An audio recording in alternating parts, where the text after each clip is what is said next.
The Russian-Ukraine war is now striking the heart of Moscow. In a bold shift, Ukrainian drones breached Russian air defenses, crippling capital oil refineries and sparking severe fuel shortages, bringing the war directly to Putin's doorstep. On the ground, fierce fights rage in Donetsk and deadly strikes hit Kramatorsk, and Ukraine targets Crimean bridges. Meanwhile, Moscow faces deep economic strain from endless war spending and tightens internal control.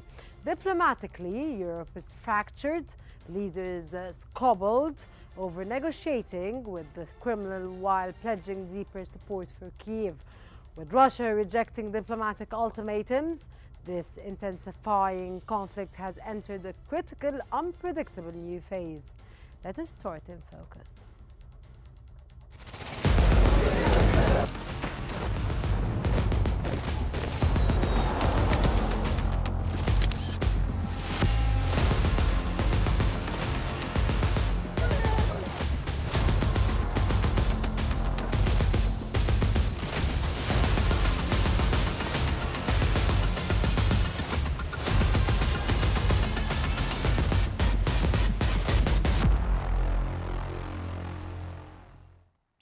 The Kremlin strongly rejects Europe's strategy to negotiate from a position of power, calling this arrogant mindset their biggest mistake. Despite the tension, Moscow claims the diplomatic door remains open. They demand fair, sensible discussions based on current facts on the ground, completely refusing any Western pressure, strict conditions, or moralizing. Yet a quick resolution seems impossible following massive record-breaking Ukraine drone strikes on the Russian capital this week. Officials warn that Kyiv's ongoing attacks to actively destroy real chances for peace.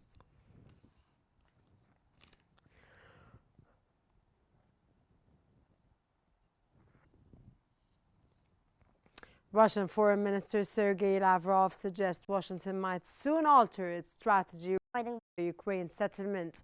Despite aggressive energy sanctions and America's deep military support for Kyiv, Moscow openly appreciates the Trump administration's consistent willingness to maintain dialogue.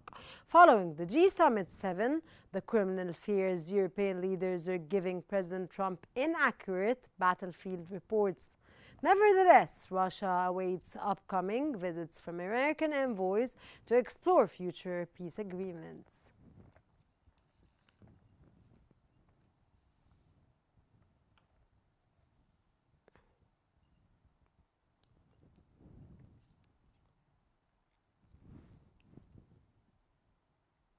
And to provide more analysis, joining us from Vienna is Mr. Sebastian Schaffer, Director Institute for the Danube region in Central Europe. Welcome, sir, to In Focus, and it's a pleasure to have you with us today in this very special episode of In Focus. Mr. Sebastian, how do Ukraine's unprecedented drone strikes on Moscow's oil refineries reshape the strategic balance in Central Europe? Thank you very much for the invitation. It's a pleasure to be with you today. I think first and foremost, those strikes send a clear message. They send a message that Ukraine is now also able to bring the war to its aggressor, to its initiator, to the one who is sustaining it. And it sends also a clear message that if you continue to bomb our civilian infrastructure, we are going to retaliate and we are going to cripple your war economy. If that will have a long-term effect, we will need to see. But certainly it might send also a message to what you have said, the Central European countries that might understand that here, if Kyiv is supported more, this might actually bring at least some sort of ceasefire agreement closer to today. Sir, do you want to furthermore elaborate and say, to understand what you exactly said now, that this might give the Europeans more leverage to help Kyiv or to help Zelensky or Ukraine in this war and gain confidence about the Ukrainian case in this context, so they will help furthermore? Yes, we have to see how the talks about this war against Ukraine have developed over the last couple of years. In the very beginning, where there was doubt that Kyiv will be able to defend itself at all, it switched to we need to do whatever it takes to support Ukraine as long as it takes, to we need to sort of come to the end of this war and we need to get some peace. But nobody was talking about a Ukrainian victory suddenly anymore. And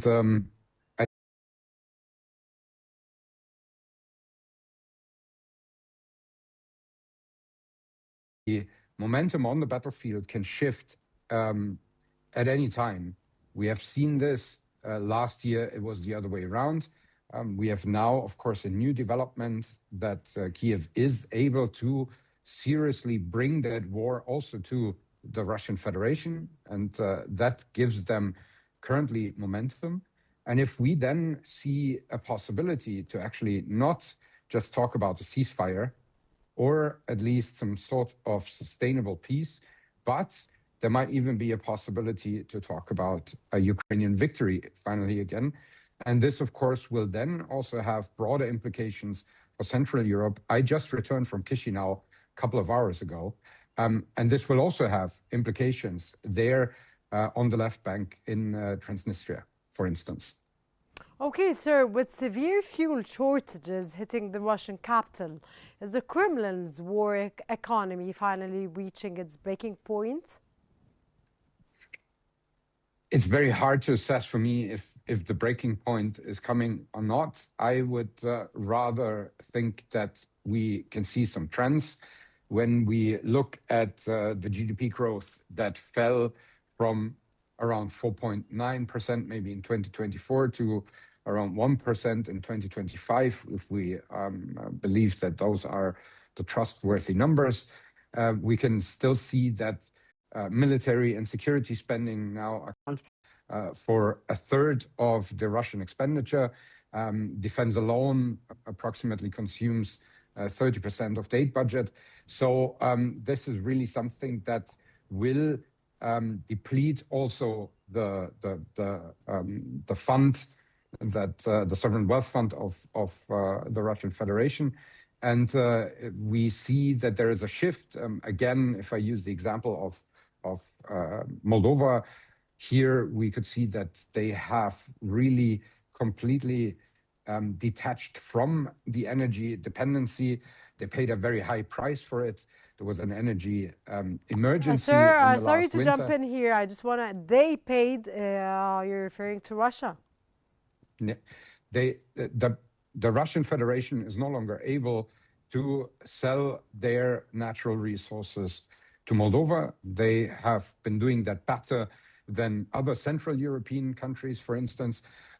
But this also adds to the depletion of the possibility for the Russian Federation to sustain that war. Nevertheless, I believe that they will definitely be able to go on for 2026, maybe even for 2027. So I don't think to sir, we're cut the answer short, it's not at a breaking point at the moment, no. So, sir, we've entered the 5th year. Do you think it's going to take more than this? I think it's going to go on, unfortunately, Till yes. 2027? I believe that at the moment, I don't see a possibility for a something that would resemble something that would make sense for Ukraine to enter into peace negotiations. And I frankly don't see that the Kremlin has intentions to do so on the other hand as well, actually. Sir, sorry, I would like you to furthermore elaborate. You don't see a reason for the Kremlin, for Ukraine to enter into these negotiations at this point when you think that they're on the victory side? I think at the moment the challenge is that there is no honest negotiation possible on the other side. Yeah, there's no willingness that I would see from the side of the Kremlin to actually be willing and able to talk about something that would lead to a sustainable peace. And therefore, Ukraine will not see a possibility to enter into such peace negotiations if there is no possibility to have an honest outcome here, unfortunately. Sir, hitting an oil refinery and attacking it and, of course, destroying it, like the oil refinery that was destroyed in, of course, Russia. It's a big Mhm, hit for mhm. Russia and, for, of course, for Vladimir Putin.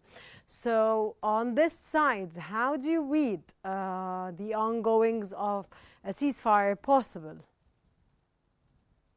Well, I think it's important that Ukraine is showing that they can bring the war to the Russian Federation. On the one hand side, domestically for the Russians and the Russian population to see that, but on the other hand, also, I mean, they delivered the pictures that we saw and the black smoke over the Russian capital and two oil refineries, very important refineries, burning, flames coming out of them.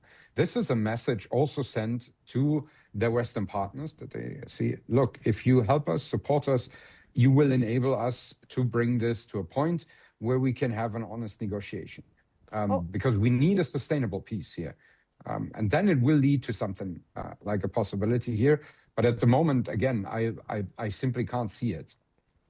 okay, sir, how does the ongoing fragmentation among EU leaders Mm, regarding talks with Moscow affect mm. regional security in the area, especially the Danube?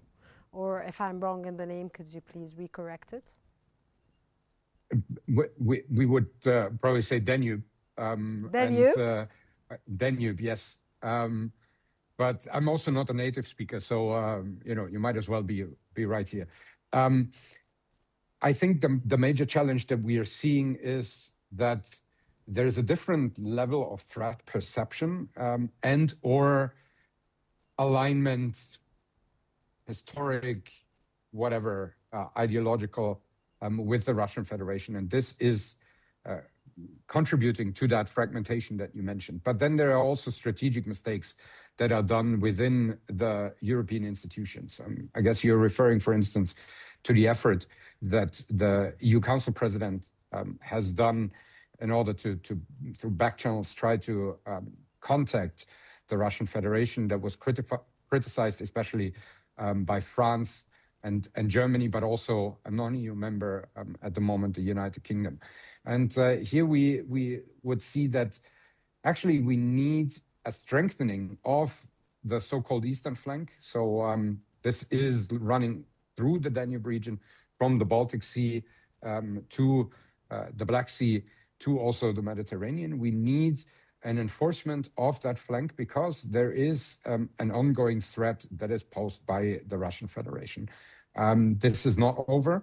And this is something that this different threat perception in the different EU member countries and the candidate countries is at the moment also contributing to the fact that I don't see a possibility for an honest peace negotiation. Because, of course, if the European Union remains fragmented, its member states have different approaches towards the Russian Federation, this will only benefit the Kremlin. And as long as they are able to exploit that, they will continue to do so. Okay, sir, when you were answering this question, you said there are mistakes. So could you tell us more about these mistakes and what you mean by these mistakes? So I think that the first and foremost mistake is that we still have not been able to speak with one voice in EU foreign policy. This is something that has been there for decades, but it has become very important in the current geopolitical environment. And if we remain fragmented, we remain vulnerable. What does that Okay, so mean? you refuse fragmentation, sir. Yes, we need European unity when it comes to a security and foreign policy approach, because everything else will only weaken the European Union. That is absolutely clear. And this is the biggest mistake at the moment. There are other mistakes that are being made communication-wise, also sometimes with regards to, for instance, military support towards Ukraine. But this is the most dominant, the predominant mistake is this fragmentation. Ultimately, do these latest military and diplomatic shifts indicate that the fate of this war is entering a critical, unpredictable phase, sir?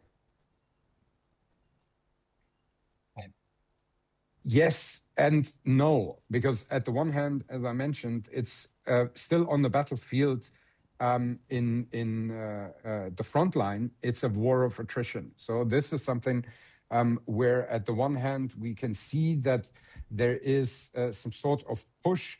The military goal of the Russian Federation for 2026 is certainly to get control over Donbass. And then they would be probably willing to get into some sort of ceasefire negotiation.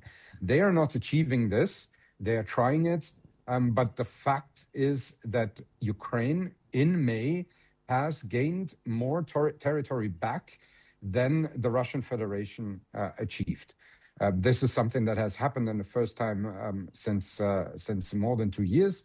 And this is certainly a small success, but that can change very soon again the realities on the battlefield. Right now, the momentum with the possibility that Ukraine is getting through the different layers of air defense and is able to strike not only these oil refineries, we must also remember they were able to hit St. Petersburg, the hometown of Putin, during what he is dubbing the Davos of Russia. Just a couple of weeks back. So they are taking the war again to the Russian Federation. And this is then, of course, something that might very well bring it into a critical phase where when the Russian society is understanding that there will be, if this war of aggression continues and if they continue to support it, the Ukrainians will bring it to them and they will also suffer from it. And that could change it. But for this, we need continued and sustained support. And if you allow me one more thing, there might also be a certain shift with regards to Belarus. We have seen that Alexander Lukashenko has said to Vladimir Putin that this war should come to an end. And if one of the closest allies of Vladimir Putin is also pushing in such a direction, that might also bring it into what you called this critical phase. But there are too many uncertain determinants at the moment to completely and fully say, yes, this is the case. Sir, of course, with your answer, final answer, yes or no, the fate of this war is entering a critical or an unpredictable phase, and the diplomatic shifts indicate so. With yes or no, I have to end this interview with you, interesting interview that I never wanted to end, unfortunately, today, because it's really interesting. And we thank you, Mr. Sebastian Scheffer, Director Institute for the Danube region in Central Europe. Thank you very much for your special insights, intellectual, of course, and informative knowledge, and on top of all, for your time, sir. It was a pleasure having you. As European Union leaders gather in Brussels, the bloc finds itself facing a series of critical challenges that go far beyond its borders. The war in Ukraine remains at the center of discussions, with growing calls for Europe to play a larger role in diplomatic efforts aimed at ending the conflict. At the same time, divisions have emerged over whether the EU should open channels of communication with Moscow after reports that officials linked to European Council President Antonio Costa initiated contacts with the Kremlin. EU leaders have reaffirmed support for Ukraine and extended sanctions on Russia, but differences remain over how Europe should shape the next phase of diplomacy and security policy. According to Politico, French President Emmanuel Macron and German Chancellor Friedrich Merz criticized the handling of recent contacts between officials linked to European Council President Antonio Costa and the Kremlin.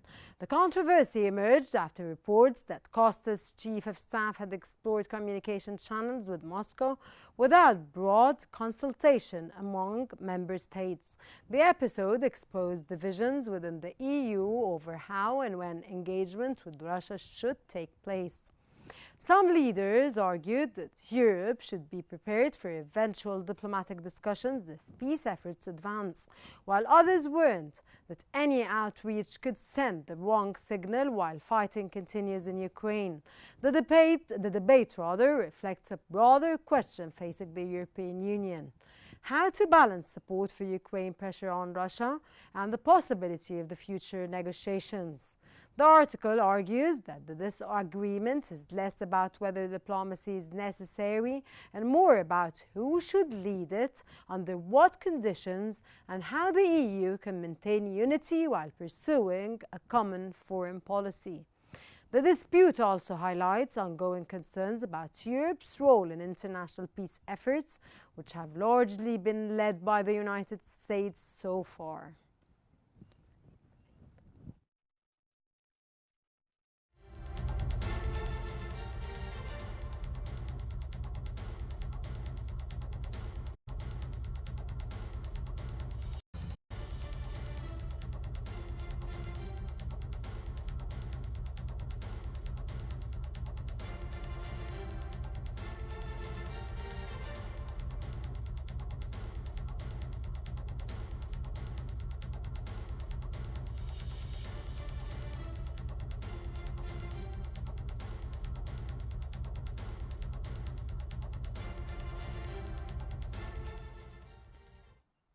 And to discuss the significance of this summit and what it reveals about Europe's priorities and challenges, we're joined by Dr. Kamila Romanowska, Professor of EU Laws and Security Studies. A very warm welcome, and it's a pleasure to have you with us, our distinguished guest.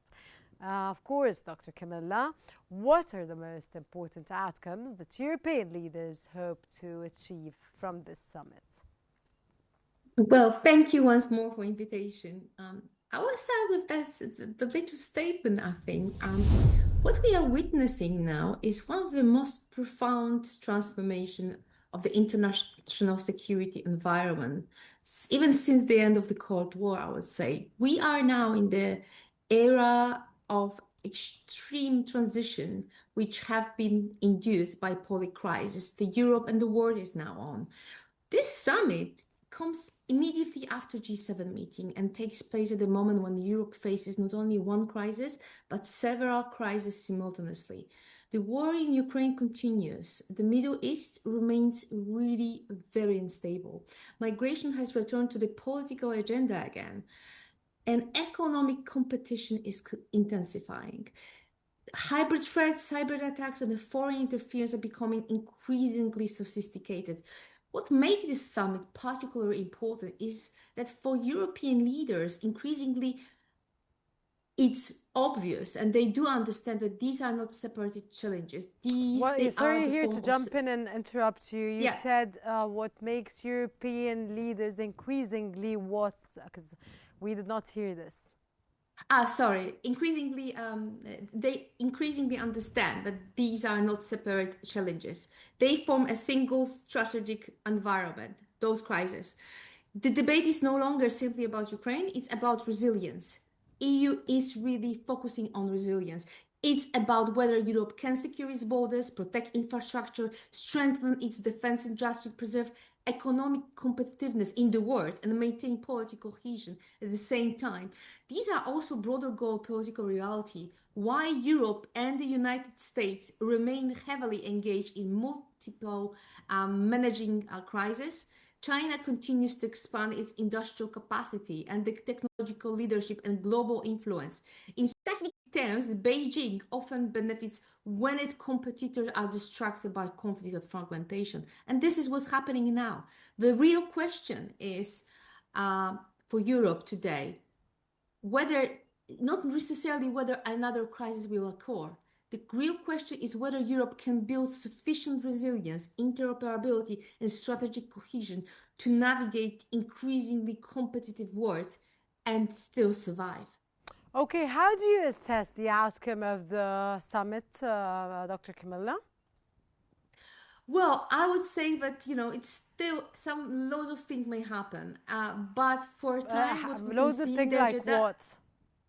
I mean, during the discussion at the European summit, a lot of things can happen, and even the agenda and the closing remarks are being prepared in advance.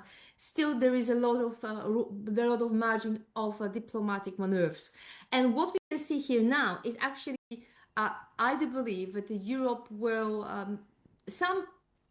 on the other way, some leaders like Macron or Merz will really ensure that they will create an agenda and the strength to say that Europe may be capable to fight on the battlefields. Same time, ensuring the lasting peace is exactly what ultimately they're willing to build for political settlement as a security architecture. The creation of such an architecture is exactly what they were willing to have, especially bearing in mind various, let's say, personal crises which happened during the summit and straight after the G7 summit as well. The thing is that it's very often the question of how and how Europe will act and how European economy will gain back what actually has lost previously due to the various circumstances, as well as due to the fact that not every single European economics is really ready for Fit for 55 and European Green Agenda. At the same time, they have to take into account a very strong migration pressures, and we see a very big shift when it comes to the solidarity policy, when it comes to the technological policy, and still we are still trying to focus as much as possible on growing competitiveness, especially when it comes to the new technology and AI. And in as much as we possible can compete in a global market with China and the United States, while simultaneously being engaged worldwide in stopping the war, but more importantly, to protect our border and our internal, let's say, cohesion as much as we can when it comes to our borders, European global market, European economies, and the freedom of speech and the movement, one of the most important part of our common market. The problem is that we were not prepared for the public crises which are coming since the migration peak and the crisis in 2015 and the COVID and the problem with the banks. Another crisis is coming. There is a war in Ukraine, and there was a Okay, let's first get part back of the to the war. war in Ukraine. Russian Foreign Okay. Minister Sergei Lavrov suggested Washington might soon alter its strategy regarding the Ukraine settlement. The war in Ukraine continues to dominate the agenda. Why are some EU leaders now arguing that Europe should play a larger role in peace diplomacy rather than leaving most initiatives to Washington? Although, following the G7 summit, the Kremlin fears European leaders are giving President Trump inaccurate battlefield reports. Ms. Camilla, Dr. Camilla. Well, first of all, we have to take into account one very important thing. Europe has invested heavily when it comes to support Ukrainian state to ensure that this state will actually have capacity and help and support, also political support, to survive first and second and the third wave of Russian aggression. That's the first thing. The other thing is as well that why Joe Biden has jumped into the war and got, let's say, got If into you're the idea discussing of protecting Ukraine, Joe Biden was the main ally of Ukraine at that point. Yes, yes, precisely. But now Why we are are the you referring? situation. I don't get. I just want to understand furthermore. Why you're referring to Joe Biden as jumping Well, into the war when he was the biggest ally when it came to the Ukraine, the war between Ukraine and Russia? Well, I just wanted to show that now we're in the situation when Joe Biden was in the different times of Ukraine that we have now, just making this comparison, because Donald Trump is really willing to stop the war, not necessarily to ensure that the let's say most welcome outcome is possible. For him, the most important part is let's say use his diplomatic leverages in order to make concessions from the both sides and end the war and the conflict. Dr. Why Camilla, I'm European very leaders? sorry here to interrupt you, but do you want to say, or do you mean, because I want to understand, do you mean that Biden wanted this war, however, Donald Trump wants to stop this war?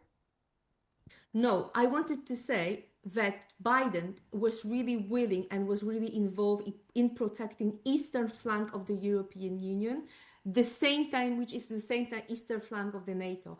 And Joe Biden felt that it's extremely important for existence of the NATO and the importance and let's say existing of NATO itself to ensure that even the smallest NATO countries, such as Baltic countries like Lithuania or Estonia or Poland and other countries which are next to the border with the Ukraine and with Russia, to feel safe.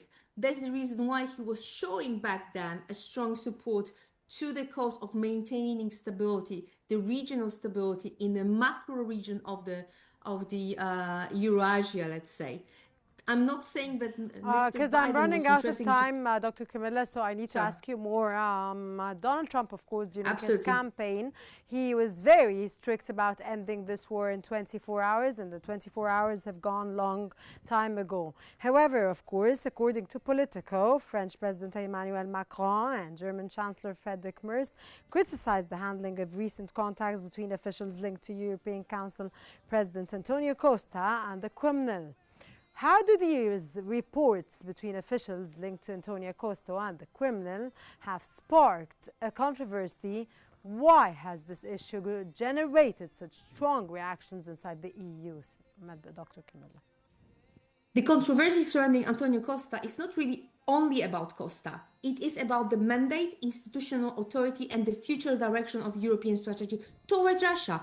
There are three separate concerns which are visible. First, one is Russia itself. For many governments, particularly NATO and Eastern flank, as I just said, any initiative that could be interpreted as political agreement with Moscow remains extremely sensitive while the war continues. These countries fear that premature diplomatic outreach could weaken pressure on Russia. The second one is a mandate. No individual leader, institution, or official can credibly speak on behalf of Europe without broad political backing from the member states. What reportedly irritated several capitals, including Paris and Berlin, and a number of Eastern member states, was not necessarily communication itself, but the perception that political space was being created before the common European position had been agreed. And this is something which might infuriate countries. And the third one is quite an institutional one. The European Union already possesses structure responsible for foreign and security policy. The European External Action Service exists precisely to coordinate European external actions, while defense cooperation increasingly operates through structures such as European Defense Agency. Some governments therefore worry that parallel diplomatic channels could gradually create alternative centers of authority and competing vision of representation. At the same time, Europe is not strategically homogeneous.